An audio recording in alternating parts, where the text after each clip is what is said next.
कई नाम लगातार सामने आ रहे थे। अगर आप मुख्यमंत्री पद की ही बात करें तो मुख्यमंत्री पद पे भी कई बार कई नाम लिए गए, बदले गए। एक बार ये तय हो गया था कि अंबिका सोनी बनेंगी, तो अब ये जिस तरह की खबरें आ रही हैं उसमें ये भी कहा जा रहा है कि कहीं ना कहीं जो उप मुख्यमंत्री के पद के लिए 2 नाम सुझाए गए थे उन पर भी कहीं ना कहीं कांग्रेस पार्टी में विवाद हो गया है। और क्योंकि कांग्रेस में फिलहाल कई सारे धड़े बने हुए हैं और ये धड़ेबाजी कहीं ना कहीं कांग्रेस के लिए एक चिंता का, परेशानी का सबब भी बन रही है। तस्वीरें एक बार फिर से मैं पंजाब राजभवन की दिखा रहा हूं, जहां पे तमाम नेता यहां पर पहुंच रहे हैं और आज जो शपथ ग्रहण समारोह हो रहा है इसके मायने क्या होंगे वो भी लगातार हम आपको बता रहे हैं, दिखा रहे हैं, समझा रहे हैं।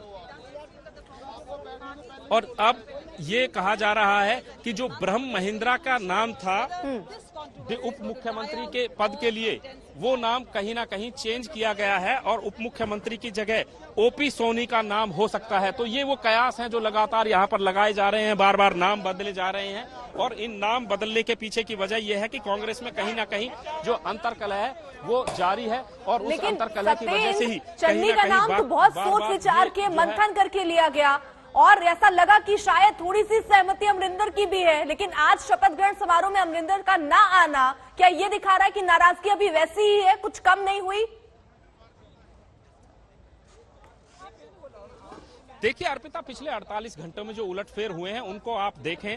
भले ही ये कहा जा रहा है कि चरणजीत सिंह चन्नी का नाम बहुत सोच समझ और विचार और मंथन के बाद लिया गया है। अगर ऐसा था तो फिर अंबिका सोनी का नाम क्यों आया, सुनील जाखड़ का नाम कहां से आया, सुखजिंदर रंधावा के घर मिठाइयां कैसे बटी, वहां पर गुलदस्ते किसने भिजवाए, वहां पर ढोल नगाड़े बजने क्यों शुरू हुए। तो ये जो तमाम नाम हैं बार बार बदले गए हैं, इनके पीछे कई तरह की कहानियां हैं, कई तरह के विचार मंथन है और कई तरह के कांग्रेस के अंतर्कलह के परिणाम भी हैं। क्योंकि लगातार कांग्रेस में इनफाइटिंग जारी थी। आज सुबह की ही तस्वीर देखें तो जिस तरीके से सुनील जाखड़ ने ट्वीट किया है, क्या आप उसको ये कहेंगे कि वो सब कुछ ठीक होने का संकेत दे रहा है? बिल्कुल नहीं।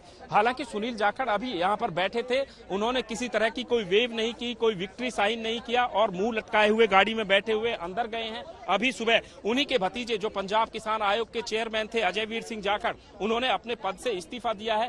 कैप्टन अमरिंदर सिंह ट्वीट कर चरणजीत सिंह चन्नी को बधाई तो देते हैं, लेकिन चंडीगढ़ में होने के बावजूद शपथ ग्रहण समारोह में शामिल नहीं होते हैं। तो ये सब बातें हैं जो अपने आप में संकेत दे रही हैं, इशारा कर रही है कि पंजाब कांग्रेस में सब कुछ कहीं ना कहीं ठीक नहीं है। और जिस तरीके से बार बार डेप्टी चीफ मिनिस्टर्स के नाम को लेकर संशय बना हुआ है, आशंकाएं बनी हुई है, बार बार नाम बदले जा रहे हैं, कभी किसी का नाम आता है, कभी किसी का नाम आता है, तो ये वो कहानियां कहीं ना कहीं अपने आप में इशारा कर रही हैं कि पंजाब कांग्रेस में सब कुछ ठीक नहीं है। सुबह ही आज कांग्रेस पार्टी की अध्यक्षा सोनिया गांधी चंडीगढ़ पहुंची थी। चंडीगढ़ में होने के बावजूद जब राज्य का एक मुख्यमंत्री, क्योंकि पंजाब कांग्रेस के अलावा अगर बात करें तो पूरे देश में ऐसी कितनी सरकारें हैं जहां पर कांग्रेस की सरकार है, गिने चुने राज्य हैं, और ऐसे में चंडीगढ़ में होते हुए सोनिया गांधी अगर राजभवन नहीं पहुंचती हैं, राहुल गांधी यहां पर आते हैं, तो ये जरा बताइए सोनिया गांधी कितनी देर रुकी थी चंडीगढ़ में और क्या किसी से मुलाकात भी हुई थी उनकी, क्योंकि उसके बाद तो शिमला निकल गई थी?